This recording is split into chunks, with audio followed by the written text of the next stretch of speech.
I made $340,000 last year. Company car. Corner office. A house with a pool I use maybe 4 times a summer.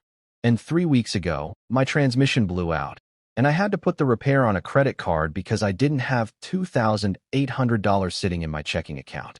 That sentence shouldn't make sense. I know that. You're probably thinking what I used to think.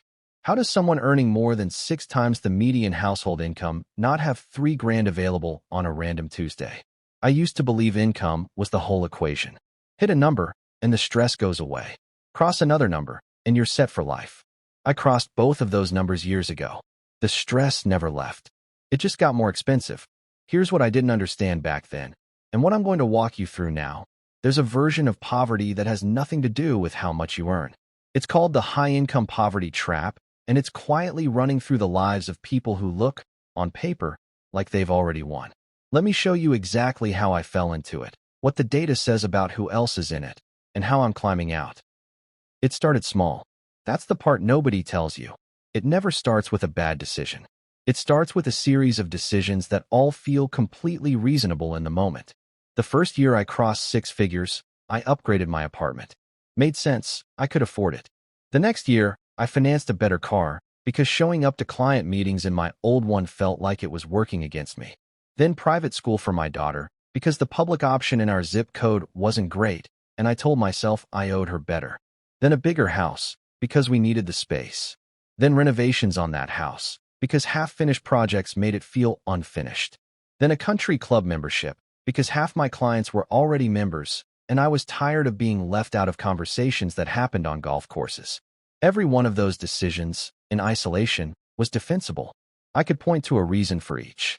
That's what makes this trap so dangerous. It doesn't feel like falling. It feels like winning, one upgrade at a time. I'm not an outlier. According to a 2025 Goldman Sachs report, 41% of Americans earning between $300,000 and $500,000 say they live paycheck to paycheck. 40% of people earning over $500,000 say the same. Read that again. For out of 10 people pulling in more money in a month than most Americans see in a year, and they feel like they have no cushion at all. A separate study found that people earning $100,000 annually are actually more likely to describe themselves as living paycheck to paycheck than people earning $50,000. Higher income, higher reported financial strain. That's not supposed to make sense either.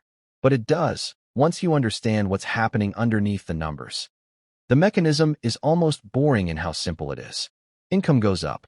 Spending goes up right alongside it, in near-perfect proportion. Not because you're reckless, because upgrading feels like the natural, earned next step every single time. A $15 lunch quietly becomes a $30 lunch. The reliable sedan becomes the leased SUV. The apartment with 1 bedroom to spare becomes the house with a guest room nobody's slept in for 2 years. None of it registers as a problem, because each step feels proportional to what you're now making. You earned it. You can afford it. The math works, on the surface. What doesn't show up on the surface is that your savings rate never moves. The dollar amount going into your account might inch up slightly, but as a percentage of what you're bringing in, you're standing completely still. And once a luxury becomes routine, walking it back doesn't feel like returning to normal. It feels like losing something. That's why almost nobody voluntarily downgrades. I certainly didn't. I ran my own numbers the week the transmission died, because the wake-up call demanded it. I was saving roughly 4% of my income. 4%. At $340,000 a year, that's about $13,600 annually going toward my future, while the other 96% was financing a version of my life that looked successful and functioned like a house of cards. What real wealth builders do differently.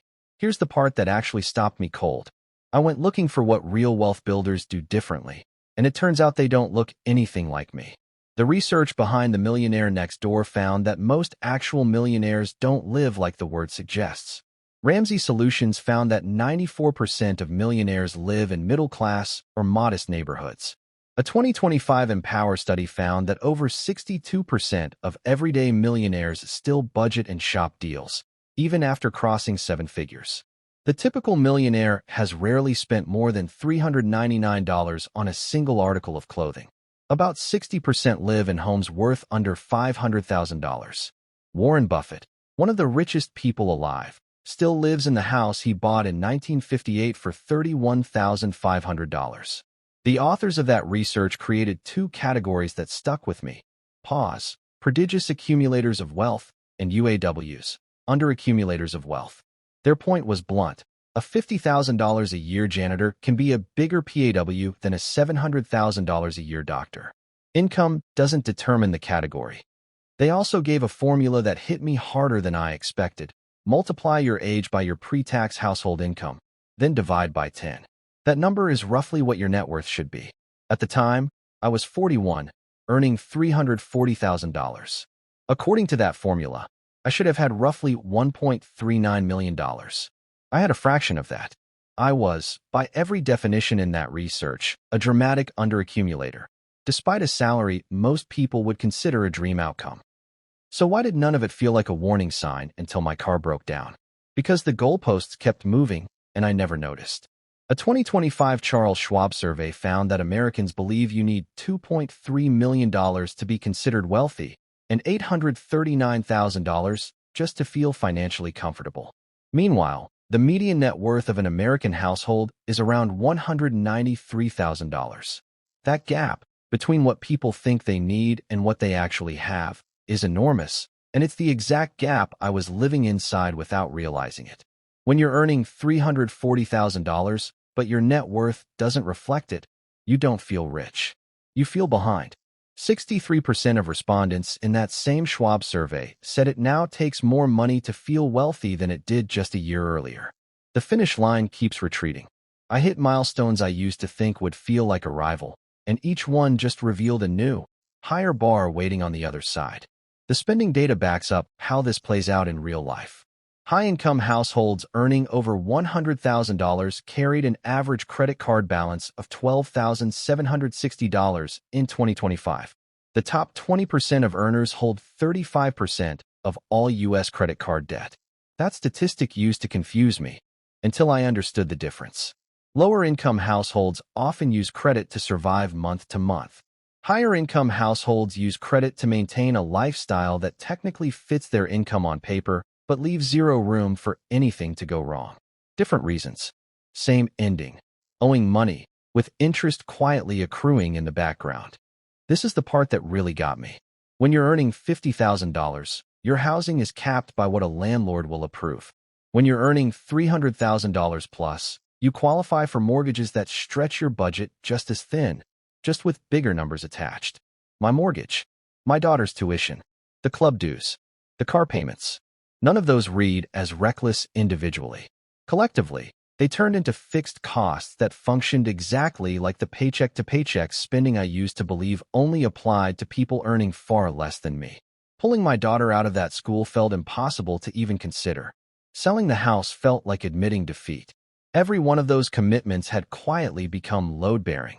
Remove one, and it felt like the whole structure I'd built would come down with it. That's not a coincidence. That's the trap tightening exactly the way it's designed to. The turning point wasn't the transmission. The transmission was just the moment I could no longer avoid looking at the number. The real turning point was one question I finally forced myself to answer honestly. What is all of this spending actually for? I could save 6 figures a year if I chose to. I earn enough. I was simply spending enough to make sure I never could. That's not a judgment. It's just the trade-off, made visible for the first time. So I ran the second set of numbers, the ones that actually changed my direction. If you earn $300,000 and save 30%, that's $90,000 a year before any investment returns. At a 7% average return over 20 years, that becomes roughly $4 million. If you earn that same $300,000 and save 5%, you're setting aside $15,000 a year, and over that same 20-year stretch, you end up with about $650,000. Same income, same timeline, a $3.35 million difference. That gap isn't a math problem. It's a behavior problem, and it was mine. Real wealth builders, according to that same research, typically invest at least 15% of their income before paying for anything else, not after what's left over, first. I flipped my own order. Savings now leave my account the same day my paycheck lands, before a single bill gets paid. What's left is what I'm allowed to spend, not the other way around. I'm not writing this from the other side of some finished transformation. I'm 6 months into automating my savings, still driving the car I was embarrassed by a year ago, and still occasionally missing the version of my life that looked effortless from the outside. But I know something now that I didn't know before the transmission died. A $200,000 income with a 30% savings rate builds more real wealth than a $400,000 income with a 5% savings rate. Every time. The income was never the problem. It was never going to be the solution either. 77% of Americans don't feel financially comfortable no matter what they earn. 40% of half-millionaires live paycheck to paycheck. I was one of them. With a leased car and a pool I barely used to prove it. Income alone was never going to fix that. Only the decision to keep more of what I made was ever going to do that.